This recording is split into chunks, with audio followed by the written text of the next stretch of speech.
Welcome once again to the Conversations That Matter podcast. I'm your host, John Harris. Here today with a guest who's never been on the podcast before. This is the first time. We have Redeemed Zoomer. Redeemed Zoomer, how you doing? Hey, thank you very much for having me on. So I'm Redeemed Zoomer. I am not a pastor. I have zero credentials. I am just a young Presbyterian who's a YouTuber and cares a lot about the church. And something that I've been doing lately is trying to restore biblical preaching and the gospel to the mainline Protestant churches. The mainline Protestant churches are the more historically rooted Protestant churches, like the Episcopal Church or the United Methodist Church, or my denomination, the Presbyterian Church USA, which have unfortunately gone astray largely from biblical teaching and adopted a more political centered message, which mainly is just echoing the ideas of leftism. But I'm trying to restore biblical orthodoxy, meaning just the doctrines Christians have always believed, back to the church. And the way I'm trying to do that is by strengthening the conservative minority of churches within these denominations. And when I say conservative, this has nothing to do with politics. I mean theologically conservative, meaning the churches that still conserve the historic Christian doctrines that Christians have believed throughout the centuries. Okay, well, you jumped right in there, which is great. So people know kind of what you're about. I just want to let everyone know kind of where I heard about you. I had Jake Dell, who is a Episcopalian pastor in my local area. I'm friends with him. Write an article called Reconquista, and he's talking about, I guess, ideas that I don't know if he was getting them all from you, or at least in part he was inspired to write it because of things he had seen you do. And I had him on the podcast. He had wrote an article for Truth Script, and we talked about it. And then you reached out to me and said, "Hey, I'd love to talk with you more about that." And of course, Jake Dell recommended you. And so you said something interesting in the intro there. You said you're not a pastor, but you want to inspire, I guess, pastors and laymen in these denominations. So how do you do that at not being a pastor? Like how do you see yourself? What is your capacity then? And why should people listen to you on this subject? Since you do have a large YouTube following, I should probably mention that if people want to check out redeemzoomer.com or your YouTube channel. Yes, so I am a YouTuber, but that's right, I'm not a pastor. And that's why I'm really glad that we have people like Reverend Jake Dell officially on board with the movement. And we have an entire Discord community. We're trying to make a coordinated effort. And there are several pastors in these different denominations that we have taking leadership in the movement and trying to recruit other pastors to be part of it as well. And that's very important because I take vocation seriously, especially as a Presbyterian. I think credentials are important, and credentials are something that I don't have. So I really shouldn't be leading this movement. I'm just basically trying to be a megaphone. And that is basically the purpose for my YouTube channel. It's sort of like a gateway drug to to authorities that have more credentials. Because, like I said, I'm not a pastor. I don't have any sort of seminary degree. But a lot of the people that do have seminary degrees, a lot of the pastors that have been in this fight for like 60 years, that have been in these mainline churches trying to restore orthodoxy, nobody knows about them. Most people in the evangelical world do not know that there are people in these broadly speaking liberal denominations that still care about the Bible, that still care about the essentials of the faith, that still care about the gospel. And there's a lot of really faithful pastors that have been preaching the gospel in these denominations, but people just don't know about them. And they basically need reinforcements. So I'm basically just trying to be a megaphone. That's what my platform intends to do, especially towards young people, because the majority of my demographics are young men. And there are a lot of young men who are seeking more traditional Christianity, partly because they're disaffected by the way the contemporary world is, but they don't know where to look. So I am just trying to be a sign that points in the right direction. I am not who they should submit to as any sort of pastoral authority. Okay, so there's a whole host of questions I have, and some of them will be challenging, but I think that you probably thought through them already, and they need to be asked. I want to hear your story though first, because are you in the PCUSA? Yes. So that alone, there's probably 10 questions, but so you're in the PCUSA. Did you grow up in that No, denomination? I grew up leftist, secular leftist. Okay, so you're gonna have to explain this to me. You have Orthodox theology. You want to go back to the Westminster Confession, I'm guessing, but you're in the Seems that was overall. PCUSA. Just the confessions overall, the Nicene Creed, Westminster Confession, Scots Confession, because the PCUSA has a whole host of confessions, not just Westminster, but to historic Christianity, to the things Christians have confessed over and over again throughout the ages, whether it's at Nicaea, whether it's at Westminster, whether it's in the 1930s with the Declaration of Barmen. I'm trying to just keep the consistent line of orthodoxy going. Okay, so how did you go from secular leftist then to, and you're a young guy, so this must have happened, I would think, is this fairly recent that you went from secular leftist to then Presbyterian? It was when I was a teenager. So I converted to Christianity at age 14, and it's not like I had my own political journey before that. The reason I was a secular leftist is because my culture that I grew up in catechized me to be one. I grew up in the suburbs of New York City. Very secular, atheistic Jewish environment that I was raised in. Some of my family is Jewish, a lot of my family is Jewish, but that had nothing to do with how I grew up, really. I was just raised by the culture to believe what I believed. And what I believed was simply radical leftism. And I couldn't fathom how anyone could think differently. I thought, science always progresses with time, so the same is true for culture. And I was taught to really be bigoted against conservative Christians in those red states that are holding us back from utopia and maybe even destroying it altogether by like destroying the environment or whatever. And the media that I listened to, the left wing media, had such a bigoted caricature of these conservative Christians. And then I actually went to a summer camp in the Midwest. It was a Christian themed summer camp. It was a music camp because I've always been a musician. And what I discovered is that what I had been told about conservative Christians was completely inaccurate. And although they didn't agree with me, although they were completely different from me, they were more, loving and welcoming towards me than anyone back home had ever been. And that really had a big impact on me. And I basically saw the goodness, truth, and beauty of Christianity at that summer camp. The goodness was because of how kind everyone was. And there was so much community service at that summer camp as well. The truth is because I was always surrounded not just by the people talking about Christianity, but those people seemed to really care about truth in general, talking about how the music we did and the things we learned are all interconnected, and beauty because we were singing beautiful hymns in a stained glass chapel every single day. And that sort of might have pushed me over the edge because I saw all this goodness, truth, and beauty of Christianity all at once. It pushed me to convert to Christianity. And I did not immediately stop being leftist at the time, but that sort of set the ball in motion, so to speak. And then I decided to start going to church once I got home from camp. And I didn't really know which churches were liberal or conservative at the time. I just picked the Presbyterian Church, PCUSA Church, because PCUSA was what my camp director was, and the camp was loosely connected to the local PCUSA Church, which I'm pretty sure is one of the more biblical PCUSA churches. Because I know you're about to ask, like, how did I end up in the PCUSA? So I've been in the PCUSA 6 years now. Ever since I've been Christian, I've been a mainline Presbyterian. So that's basically my story. Once I converted to Christianity, I became ostracized by the rest of my friends. They became really suspicious of me. And the second I started to question even a molecule of the leftist narrative, I was completely canceled. I lost all my friends in high school. But I think God used that for his glory, because once I didn't really have friends, I was alone, I began to study the things of God. I began to study Christianity, and I went through a process of deconstruction. Now, most people, when they talk about deconstruction, it's usually people raised evangelical, deconstructing their evangelical beliefs. But in my case, it was me deconstructing my leftist beliefs, because leftism really is a religion. Leftism is a fundamentalist religion. And if you're leftist on 99% of issues, but maybe you don't believe in the gender identity movement, that's what happened to me. That's what happened to J.K. Rowling. The whole transgender issue is usually the first issue that people stop being leftist on when they have a deconstruction process. It's considered a heresy. And Christianity also has its heresies, but Christianity admits that it's a religion. Leftism tries to pretend it's not a religion. But once I realized that it is a religion, I realized I couldn't be leftist and Christian, that I had to choose one, and I chose Christianity. Fascinating story.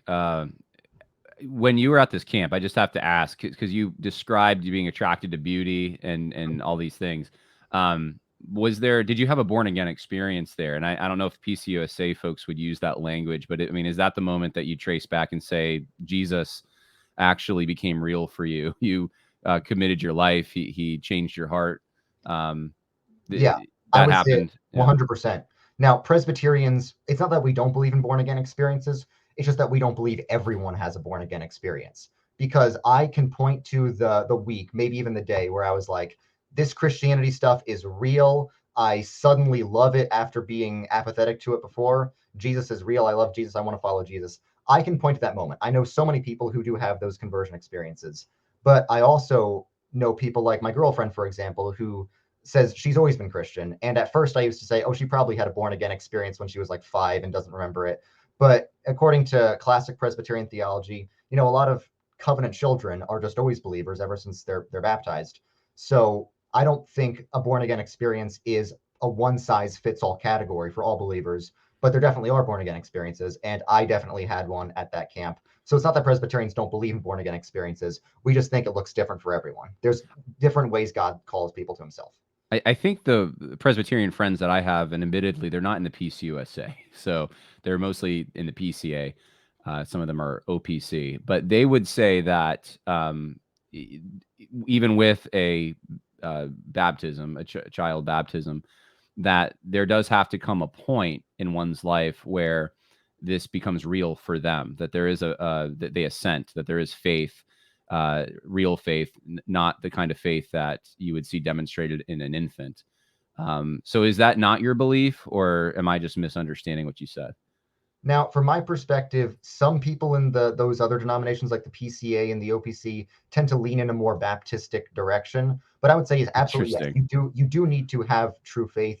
It does need to be real for you. But I think for many people that happens when they're babies. I think Psalm 22, either 22 or 23 says basically David's saying, I had faith when I was a baby. We know John the Baptist had true faith when he was an unborn child. John the Baptist rejoiced at Jesus. He clearly demonstrated true faith in Jesus as an unborn child. So I would say, yes, you can't have salvation without faith. Salvation is by faith alone. But under ordinary circumstances, God distributes that salvation through the means of grace to his covenant people, and that often happens through baptism. So it is possible to be a believer, for a Christian to be a believer their whole life, but there also are born again experiences. The Westminster Confession of Faith talks about the efficacy of baptism. We believe baptism saves in some sense, but the difference between us and like Lutherans is Westminster Confession says the efficacy of baptism is not tied to the moment that it's administered, nor is it effective for all people. It's only effective for the elect. So it's possible for someone to be baptized as a baby Right. and then be born again 20 years later, but we could still say that's just their baptism coming into effect, because as Reformed people, we know God is outside of time. Right. And all the Baptists are having hives right now, and all the Presbyterians are shouting amen. So we won't get into that debate anymore. But I wanted you to clarify. It sounds like you are in line with the historic Presbyterian view. I believe on that. Of course, if Presbyterians want to reach out and correct me on that, then feel free. I'm the Baptist, so not my area, really. I want to talk to you, though, about your passion, because it's interesting. You convert to Christianity. Mm-hmm. You then come home, you're ostracized, you start reading, and it sounds like you're well read on the confessions and church history. And then you have the passion to go and explain this to me, to reform these, what I would consider mostly dead denominations filled with people who aren't even converted, mostly people that don't even have orthodox theology. Yeah, I'll go into that. So I converted to Christianity at this summer camp, this sort of PCUSA adjacent summer camp, because a lot of the leadership and there's overlap. I saw so much goodness, truth, and beauty at the summer camp of Christianity. Then I went back home. I just went to the local Presbyterian church. I didn't understand the different denominational politics. I went to the local PCUSA church, and what I saw was the exact same goodness, truth, and beauty. My church at the time, I didn't know this at the time, but it was one of the more moderate churches within the PCUSA. I learned that to this day, our church is the only church in our presbytery, our local regional government, that does not fly a pride flag. Now, there's other presbyteries in the PCUSA in more conservative regions of the country, including as well as San Diego, which is not a conservative region, but there's some presbyteries in the PCUSA where the entire presbytery rejects liberalism, rejects LGBT, rejects all of that. But my church was a bit of an anomaly. So that's basically to say, I was unaware of the radical liberalism in the PCUSA. I was just like, this is a place where I see goodness, truth, and beauty. This is where I keep learning more about Christianity. When I was confirmed in my church, I had a mentor who was amazing. He's a Columbia professor, and he's super into like all sorts of Reformed theology. He taught me all of it. And he helped me clear up my doubts because everyone at school was atheist. I was bombarded with atheism all the time. So I really had to work through my doubts about the Christian faith, but he helped me with that. But then I went on a confirmation retreat that was hosted not by my church, but by the presbytery, by the higher ups in my denomination. And I saw insane levels of liberalism there. There was a pastor there who didn't believe Jesus was God. There were pastors there who didn't believe in the resurrection. And there was one pastor who yelled at me, and she yelled at me for being pro-life, and she said, unborn children are parasites. And I mentioned that I liked Tim Keller, and she said, "Oh, Tim Keller is a fundamentalist who hates women." It's like Tim Keller is seen as like the most moderate, balanced figure. I mean, he's not alive anymore, sadly, but this is like insane levels of liberalism. This was basically just a Unitarian Universalist church with the label of Presbyterian slapped on it. So I went back home to my church. I talked to my mentor. I was like, "What the heck was this all about? Is this what our denomination is?" And he explained to me, "No, this is not what our denomination is. The confessions of our denomination all hold to biblical Reformed theology.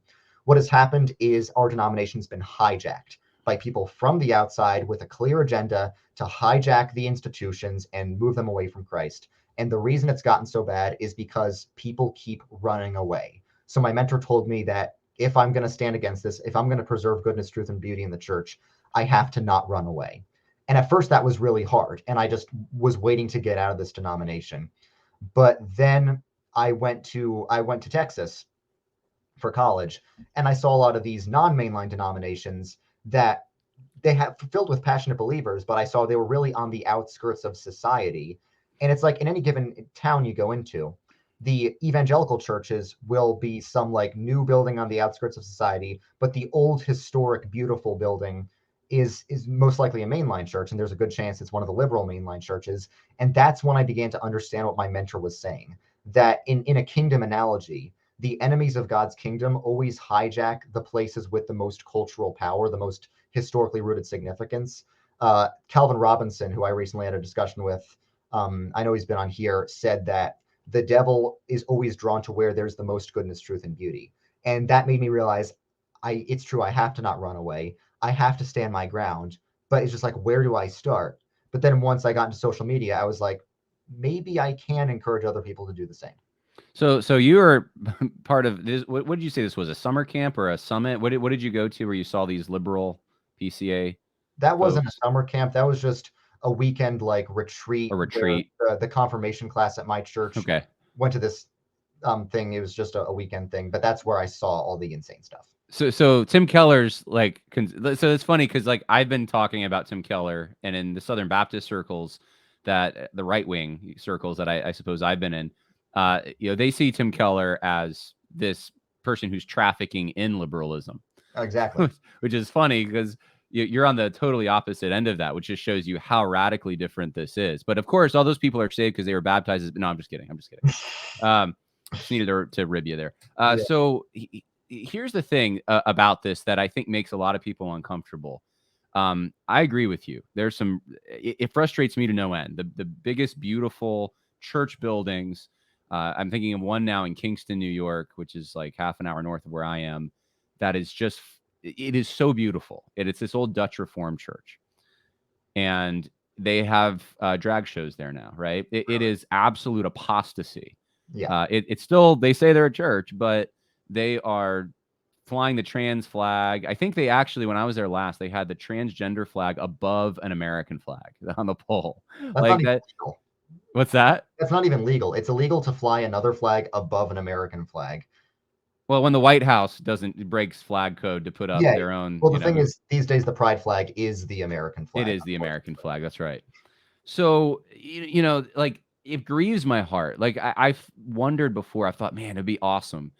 Like, what if I became the pastor of that church or just someone who was Orthodox became like what we could do? It's so recognizable, right? So I get that. I understand that. At the same time, in 2 Corinthians chapter 6, Paul instructs the believers there. And of course, the context they're talking about is the idol worshipers of Corinth, but not to be yoked together with unbelievers, right?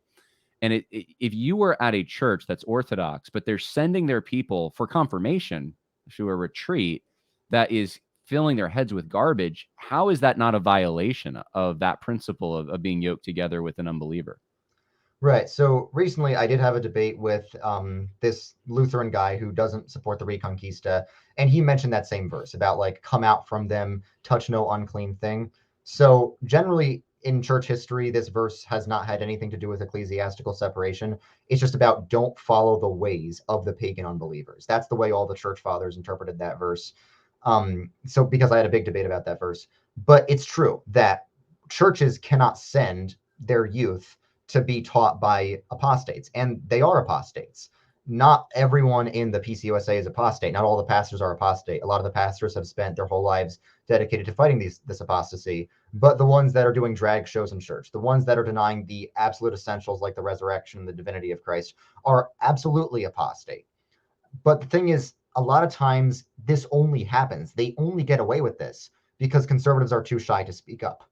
So the second I got home from that church, I told everyone. I told the pastor, I told the elders, I told the director of Christian education, and even the people in my church who were more liberal leaning were absolutely horrified and shocked by it. And they said, "Oh, we didn't know that. We'll never do it again." The problem is conservatives generally have this idea. They generally assume the other side is going to play by the rules, and that makes them be too nice and not want to raise controversy. And the problem is the people on the left are never concerned with doing things by the rules and being too nice. They're concerned with just shoving their agenda everywhere, daring people to stop them, knowing that they probably won't. So a lot of this is fixable if conservatives just stand up, take a stand against this. And that's what the Reconquista is all about. The problem is liberalism advances more and more and more when people don't take a stand against it, when people are scared. And once it gets to a point where they think it's not going to stop, they just run away. But don't you think though that given your description and given some of the examples I've seen from some of these main lines, they are pagans at this point. Like it's not just that they're a little off here or there, or I mean they literally they've adopted a new religion. You said leftism is a religion. There are priests in the order of leftism, and some of them even getting into like so ecumenical, I suppose, that they're partnering even with like witchcraft and things like that. I mean, there are examples of these kinds of things. At that point, I would think 2 Corinthians 6 would apply. You'd be like, well, they are in idolatry. They are they would fit into that category. It So does apply. you can't recognize them as part of the Christian religion. Those who, and I'm being specific, not about your pastor, but those who would be at that retreat that you went to, perhaps. Yeah. Oh, 100%. They are not Christians. They are heretics. They're preaching a false gospel. Right. I think intentionally so. It's insane what you see. So, absolutely, the verses that address false teachers, that's who they're talking about. Those are the false teachers. The thing is, the Bible tells us to expel wicked people from the church. The Bible tells us to expel those who claim to be Christians but engage in non Christian practices or beliefs. And I think we have a duty to expel those people from the church. And if we're going to do that, we need to take a stand against them. A lot of people just try to dissociate from them. But what that's caused, I mean, to no fault of their own, that has not gotten those people out of the visible church. That has caused their heresies to multiply in the visible church to the point where now it's even beginning to bleed over into the conservative denominations. The conservative denominations Yeah. like PCA and LCMS and the SBC, I've heard some of it is beginning to show signs of fruition there. And what Yeah. that tells me is, of course, it's nothing compared to what's happening in the main line, but it shows me that, running away is a never-ending game. So we should not fellowship with those people. We should be part of the same organization only for the sake of saying this is not their organization. This is our organization. This is our church. These are our confessions. We are not going to let them hijack what was made for God's glory, and we must expel them from the church. So I have to ask you, I don't know if there's a poll or if you've looked into this. You're in the PCUSA. In that denomination, what percentage of either the members or the pastors do you think are actually Orthodox? It's a spectrum. Um, there's like I once did a whole video where I said there's like 5 different stages of progressivism, but basically some people in the PCUSA and all these mainline denominations are committed to orthodoxy. They're committed to fighting heresy. Some of them do hold theologically and socially liberal beliefs, but not to the point of being apostate, not to the point of being heretical. I would say they're just deceived because the people in their seminaries will tell them that, maybe this verse doesn't really condemn homosexuality, but they still will confess Jesus as Lord. They'll still preach the gospel. So they're not apostate, they're just deceived. And I'd say there's another chunk that is apostate. So I'd say the majority is liberal in some sense, but it's right now still a minority that's actually apostate. But even let's say the majority was apostate, hypothetically, for the sake of discussion. It'll be there soon if trends continue, right? Well, the thing is, the principle that proves reconquista can work is that liberal churches always die out. Liberal churches are always bleeding members. You go into your average liberal church with the pride flags, you won't see anyone who doesn't have gray hair in the pulpits. That's true. Yeah. Those churches keep closing down, keep dying out. The only churches in the mainline that are immune to those are the theologically conservative ones. And there are theologically conservative ones. First Presbyterian Church in Hollywood, that's right, Hollywood, California, big historic church in Hollywood, California, on their website explicitly states they are a conservative evangelical church. They are flourishing. There are a lot of other huge flagship churches in the mainline committed to orthodoxy. How in Hollywood? I don't know. Okay. I really don't. I think just the the infection of the heresy in the denomination might have just been halted by the time it got to the West Coast presbyteries. Because it's weird. I've seen that there's a whole alliance of biblical churches within the PCUSA called the Fellowship Community. And it's not the majority, it's a minority, but it's an alliance, and they're committed to saying marriage is between a man and a woman, abortion is wrong, the Bible is the infallible word of God. I've never heard of this. I know. That is what my job is, because they're the people to lead this charge. I'm not the leader. I am their megaphone. That's all I am. There is entire alliance, and I've had Zoom calls. The Reconquista, the thing I'm doing is officially partnering with both the fellowship community and an organization called Theology Matters that is dedicated to training pastors to put into the mainline church that have biblical orthodox theology. These people exist. These crusaders against heresy and apostasy exist, but people don't know about them, and that's my job. My job is to be their megaphone and encourage people to join the fight. Okay, so one of the obvious questions then, and still talking about the connection here between believers, unbelievers, is you are connected in the sense that there is a financial oversight at the very least, right? If people are paying to giving their tithes and offerings, those are going to go to a central organization, right? Which will then disperse it, and much of that money is not going to go to ministry, but it's going to go to these apostate churches. Is that right, or do they have that wrong? I can't speak for other denominations. That's not true in mine. The tithes that of my church just go to the local church. It doesn't go to the higher ups. The thing is, what the higher ups do own is the denomination does own the property. So if conservatives leave, then you are giving money to the higher ups, because then they can just take your property. Like, that's what's happened to a lot of churches that try to leave the mainline. The mainline still owns their property, and then it'll just sell them off to some like mosque or something. That has happened.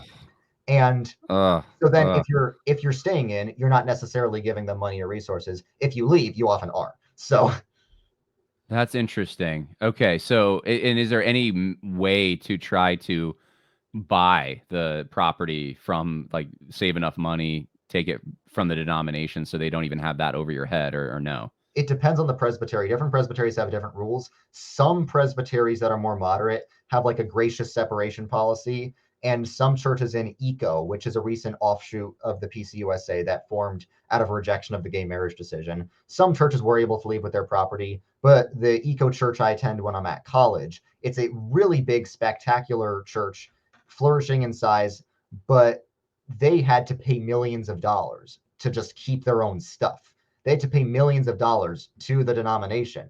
So from my perspective, if you're staying, then you're not necessarily giving them money. If you're staying, you're holding them accountable. If you're leaving, you're either giving them money or you're giving their property, which they're going to sell to some, I don't know, strip club, and then they're going to take the money.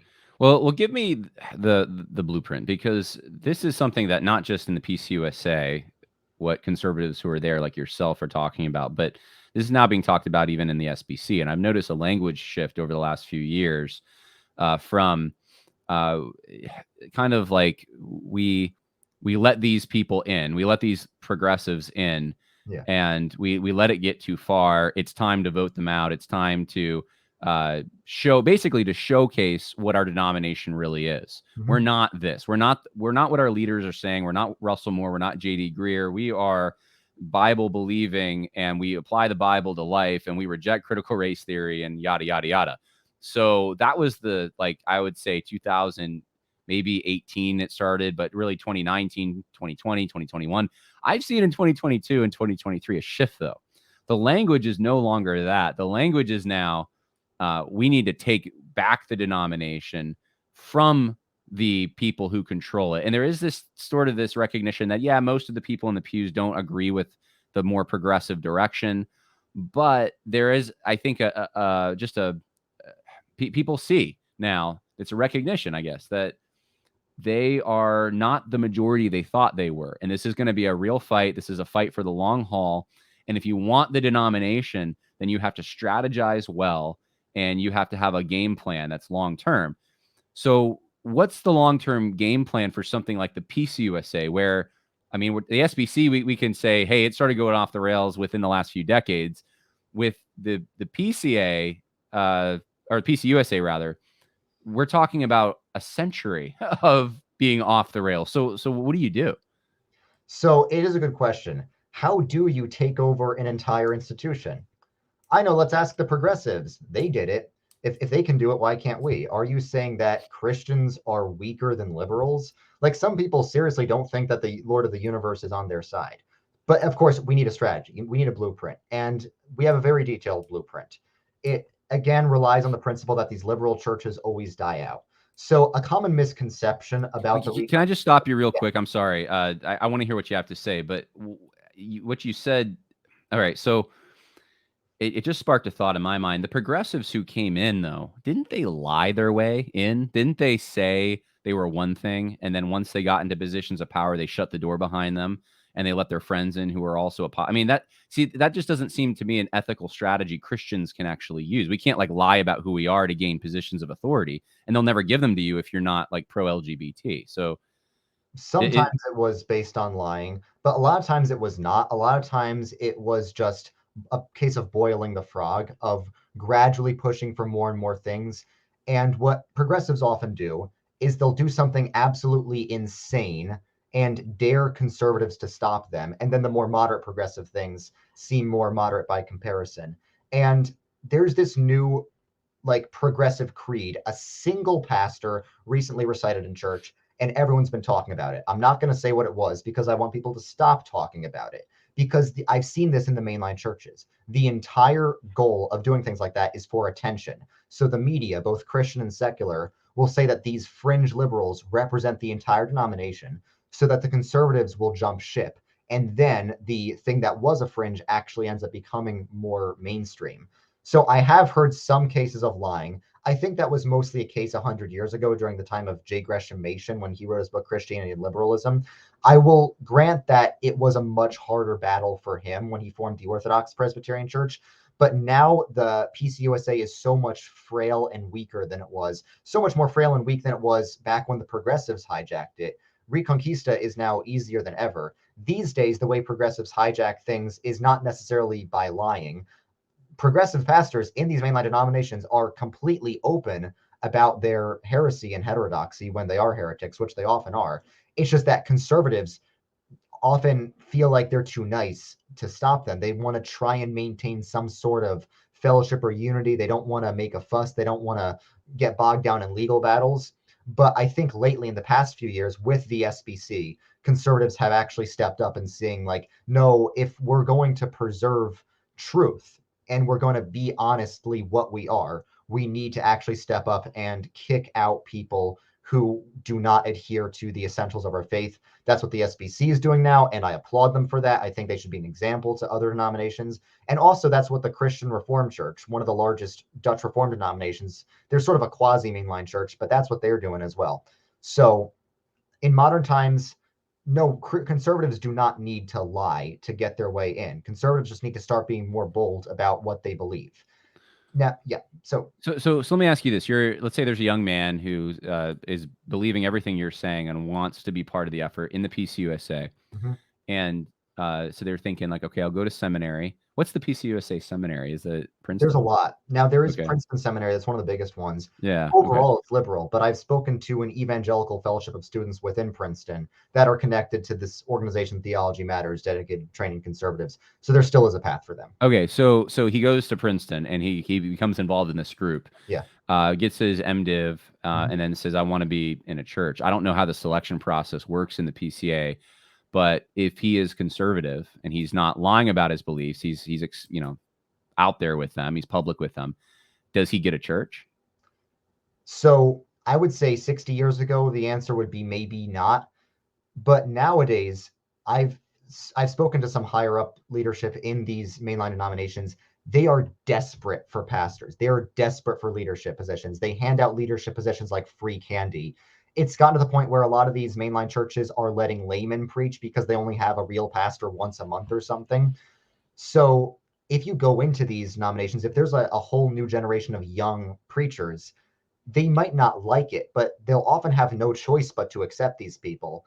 And that is why we still are seeing faithful pastors ordained in these denominations. Okay, so a faithful pastor gets into a church, overcomes that hurdle. He's in a church. Now he's got a church, and let's say it's 80% of the church is unconverted and isn't even orthodox in their theology. What now? Then he preaches the gospel every week. He doesn't necessarily need to suddenly go full crazy right wing mode and cause a fuss on purpose, but he preaches the gospel and evangelizes to those people. I think Reverend Jake Dell, on the conversation he did, said that the Yeah. mainline church is the most important mission field. And I could not agree with him more, because when you preach the gospel in a mainline church, there will be people who have never heard it before and who keep coming to faith. And we recently got a new pastor at my church after having a much more progressive temporary pastor for 2 years. And when he started leading Bible studies, just preaching what evangelicals would recognize as the bare essentials of the faith, everyone was just like, I haven't heard this before. I haven't actually realized to love the Bible before. So, what he does, if a young man becomes a pastor in a mainline denomination, he starts preaching the gospel and let the Holy Spirit do his work. All right. So final question on this matter. So he's in a church now. He's preaching the gospel, but now I don't know how it works in the PCUSA, but the local pastors or whatever region he's part of, and that network, that fellowship, he is ostracized, or he is the odd one out, and there's a tremendous pressure for this person now, I would think, to conform to, hey, we're all celebrating Pride Month and going to the march. Are you coming? And does that put a pressure on that pastor that might make him buckle or compromise in some way? It might. We face opposition, and as Calvin Robinson said, the closer we are to the truth, the more opposition we will face from both other people and from the higher spiritual forces of evil. But we are called to stand strong, and someone whose vocation is a minister, I think part of that vocation is standing for church. And my favorite example of this is Saint Athanasius. There was a time in the church, the universal church. There was no PCA to the Holy Catholic Apostolic Church at this time. There was no alternative. The universal church was largely hijacked by the Arian heretics, who said Jesus was a created being and basically denied that Jesus is truly God in the same way that the Father is God, to the point where even the emperor himself, who did have authority over the church, started to fall to the Arian heresy. And St. Athanasius was exiled 5 different times, but he never gave up. And people kept pressuring him. People kept saying to Athanasius, the world is against you. And Athanasius said, well, then I'm against the world. And that's why on his gravestone it says Athanasius contra mundo, Athanasius against the world. Sometimes when we preach the truth, we will be against the world, but you know who we're not against? God. And that's what matters. So final thoughts then, advice for anyone who's interested, who's in a mainline church, but whether that's PCUSA or the Anglican, Presbyterian, or Episcopalian, whatever, Methodist now, I guess. What would you say? What should they do? Because you said you have an online group where people are, I guess, fellowshipping and strengthening one another. Um, I don't know how big that is, but I mean, do they come to your online group? Where do they do? We have almost 1,000 members in our Discord server right now. That's where the online group is mainly centered. But I would say, Wow. even if you don't use Discord, even if you're not online, form biblical sub communities. What did the Lord say? Jesus said, wherever two or more are gathered in my name, there I am with them. And of course, it's not that that's the only thing that matters. You also need to be in a mainline church that still preaches the gospel and administers the sacraments. You do need spiritual nourishment. So that's why I wouldn't advise people to go to the more radically progressive, like drag queen story hour churches, where the pastor says that the idea of God is racist. I would advise, if you're in just a more moderate, lukewarm mainline church, stay there, stay where you are, but form biblical subcommunities. And that is something that is very easier than ever to do now with the internet. So if you want to check out my channel, I have links to the Discord for people who are in the mainline churches and want a community and want to be directed to resources within those denominations. And there's some churches that are still not affected by the progressivism and are biblical subcommunities in and of themselves. I think the challenge is going to be for families in particular who don't. Someone like yourself is very motivated towards this, and there's, I'm sure people in this Discord group who feel the same way. Like they're in there for the long haul. They know what they're doing, but and that's maybe the advantage the left has too. Is like that this is something they give their lives to. Is changing the direction of an organization, taking power, using it, but conservatives generally are they're going into a church thinking like, what programs are there for my family? Are there friends here that we can fellowship with? How can I be strengthened in my faith? I mean, they want to use their spiritual gifts in the body of Christ. So I'm saying like the non-activist types, who just want to go to church and have it all be normal and then go back to their life and be inspired to live for God. I think they're going to have a harder time with this because there is a lot of sacrifice and deprivation to tell them go online or go form a subgroup in the church to try to get your fellowship and your spiritual nourishment. I don't know. I mean, if you have a family, if you're a man, your vocation is not to be a crusader, it's to your family. Right. So if you have a family, don't go to a progressive church. Go to a church that is a gospel teaching church, whether it's in the main line or not. Because there's some churches in the main line, like I said, that are very committed to orthodoxy. So I don't see any problem with being in one of those churches, just as long as you have to analyze it on a case by case basis. There's nothing wrong with being in a mainline church if that mainline church is preaching the gospel. But there's some churches that are like more progressive leaning.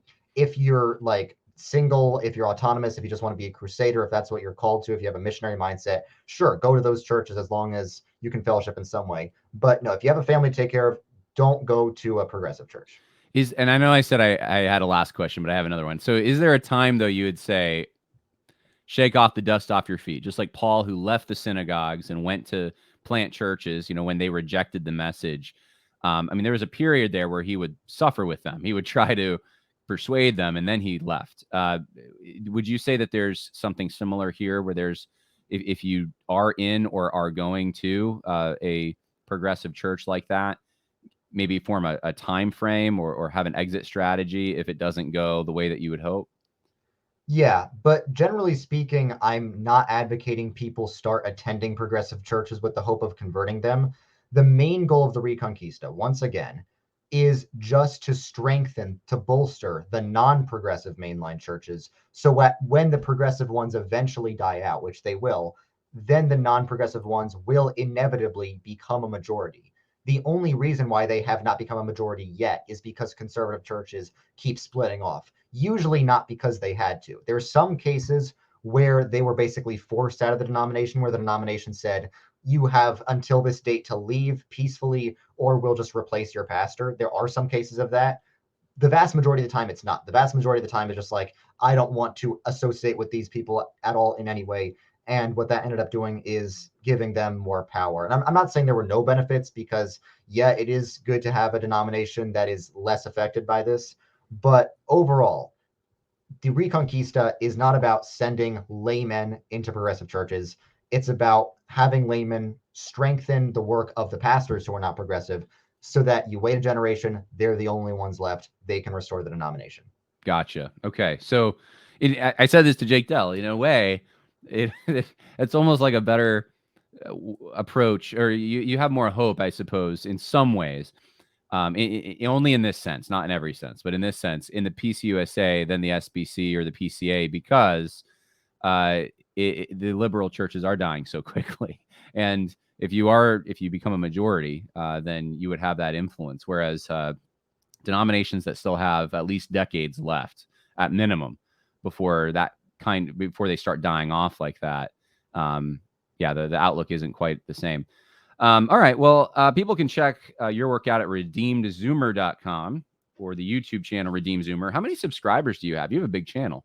Let me check. I think right now I have 114,000 subscribers. That's pretty impressive. Thanks. And this is the topic you talk about then. Not just this. I talk about a lot of theology topics and some cultural issues, but the videos of mine that get the most attention, well, the one that got like 7 million views was the one where I just compared all the different mainstream Christian denominations explained in 12 minutes. And I also made a video explaining what each book of the Bible is about, and that got like 1 million views as well. So most of my following just comes from a few like quick little Comic Sans videos with derpy illustrations that I make just to explain the basics of Christianity simply. But a lot of what I'm dedicated to is also talking about how Christians can influence the kingdom of God, because my theology is very kingdom-centered. It's not just about how you go to heaven. All Christians are called to spread the kingdom of God here on earth, and a lot of my videos are dedicated to how people can do that. All right. Well, people want to check it out. YouTube Redeem Zoomer. Thank you. Appreciate it. Thanks for having me on. God bless.